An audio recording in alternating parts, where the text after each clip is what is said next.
The air in Cairo is thick, not just with the heat of the midsummer sun, but with a strange electric tension. It is July 1324.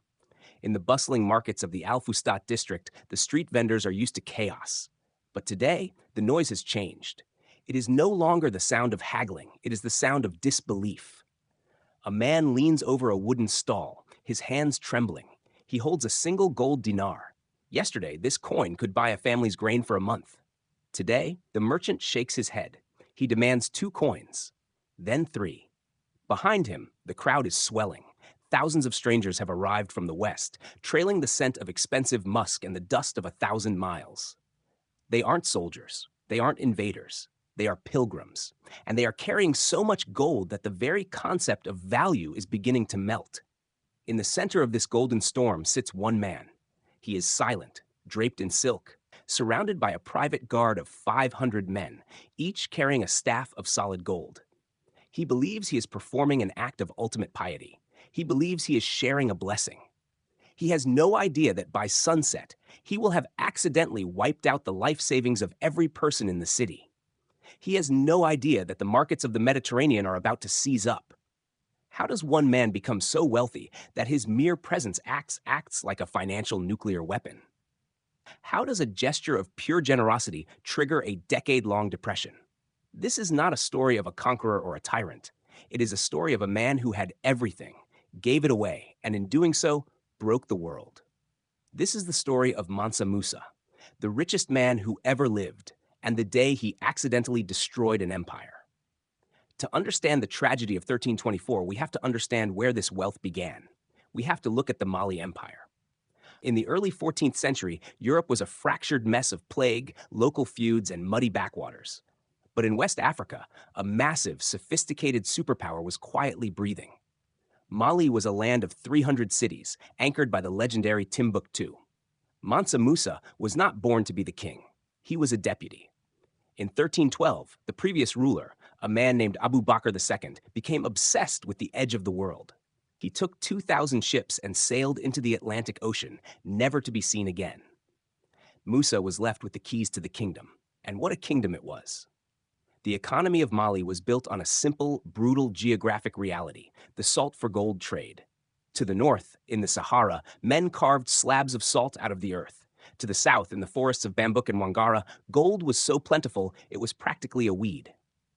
Musa sat at the center of these two scales.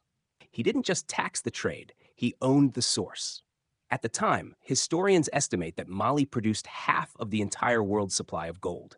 Every coin in a merchant's pocket in London, every gilded icon in a cathedral in Rome, there was a high statistical probability that the gold had started in Musa's dirt. Musa was not a greedy man. By all accounts, he was a scholar, a devout Muslim, and a sophisticated statesman. He saw his wealth not as a hoard, but as a tool for soft power. But there is a danger in that much concentrated power. When one person owns half of a global commodity, their smallest movement creates a tidal wave. In 1324, Musa decided it was time to fulfill his religious duty. He would perform the Hajj, the pilgrimage to Mecca. But a king of his stature doesn't just travel with a suitcase. He travels with an entire civilization. His caravan was a city on the move. Imagine 60,000 people stretching as far as the eye can see across the dunes of the Sahara, 12,000 servants, 8,000 soldiers, and most importantly, 80 to 100 camels, each carrying 300 pounds of pure gold dust. Here is the financial mechanism that no one saw coming. Musa was a generous man, fatally so. As he marched through the desert, he didn't just buy supplies. He built a new mosque every Friday. He gave handfuls of gold to every beggar he passed. He bought every luxury the local merchants could offer, paying whatever price was asked. Think of it as a massive, unregulated stimulus package injected into tiny, fragile local economies. By the time he reached Cairo, the word had spread. The king of gold was coming. The merchants of Cairo, the smartest financiers of the medieval world, saw him coming and licked their lips. They thought they were about to have the greatest business quarter in history. They were right. But they were also about to learn a lesson in hyperinflation that would haunt them for a generation. Musa spent 3 months in Cairo. It was the peak of his life and the peak of Mali's global reputation. He refused to meet the Sultan of Egypt at first because protocol required him to kiss the ground. He was a king who knew his worth. Eventually, they met as equals. Musa sat on a throne of gold and spoke of the wonders of the Niger River. But while the kings talked politics, the streets were drowning in gold. Musa's followers flooded the markets. They bought everything: silks, spices, slaves, jewelry. Because they had so much gold, they didn't haggle. They paid over the asking price. They tipped lavishly. In a matter of weeks, the amount of gold circulating in Cairo increased by an estimated 25%. In economics, we call this a supply shock. When you suddenly double the amount of money in a closed system, the money doesn't make everyone richer. It simply makes the money worth less. The price of grain skyrocketed. The price of meat became unreachable for the average citizen. The gold dinar, the standard currency of the region, collapsed in value. Musa thought he was being a saint. In reality, he was a central bank with no interest rate controls, printing money in the middle of a crowded room. The first signs of the disaster appeared before Musa even left the city.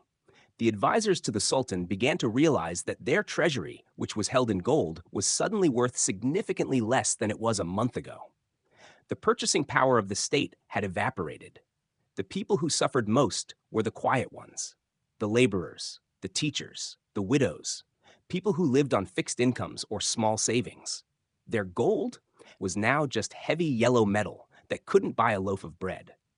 Musa, to his credit, began to realize what he had done. There is a documented moment on his return journey where he tried to fix the disaster. He began to borrow gold back from the Egyptian merchants at high interest rates. He was trying to mop up the excess liquidity he had dumped into the market. It was the first recorded instance of a single man attempting to carry out a contractionary monetary policy on a continental scale. But it was too late. The damage was done.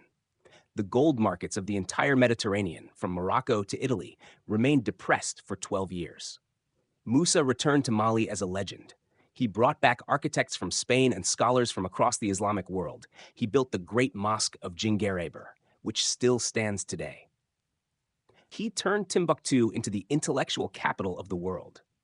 But the seeds of the end were sown in that very wealth. By putting Mali on the map, literally, he was featured on the famous Catalan Atlas holding a golden nugget.